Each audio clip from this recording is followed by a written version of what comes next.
அகஸ்துராயன் ரோமாபுரியில் அதிபதியாகவும் ஏரோது யூதேயா தேசத்தின் ராஜாவாகவும் அரசாளும் நாட்களில் தேவன் தமது தூதனாகிய காபிரியலை நாசரேத்தூரில் வசித்த கன்னிகையிடம் அனுப்பினார். அந்த கன்னிகையின் பெயர் மரியாள்.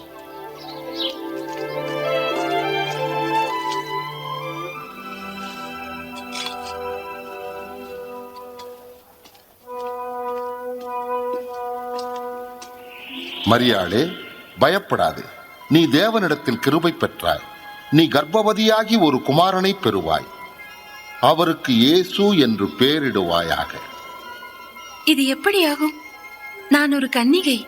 பரிசுத்த ஆவி உன்மேல் வரும். ஆதலால் உன்னிடத்தில் பிறக்கும் பரிசுத்தமுள்ள பிள்ளை உன்னதமான தேவனுடைய குமாரன் எனப்படுவார். அவருடைய ராஜ்யத்திற்கு முடிவிராது.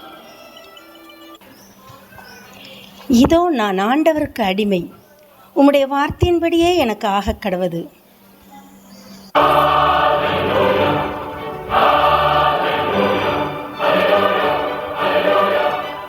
தாவீதின் குமாரனாகிய யோசேப்பே, உன் மனைவியாகிய மரியாளை சேர்த்து கொள்ள ஐயப்படாதே.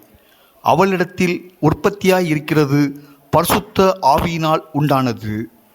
அவள் ஒரு குமாரனை பெறுவாள். அவருக்கு இயேசு என்று பெயரிடுவாயாக. ஏனெனில் அவர் தமது ஜனங்களின் பாவங்களை நீக்கி அவர்களை இரட்சிப்பார்.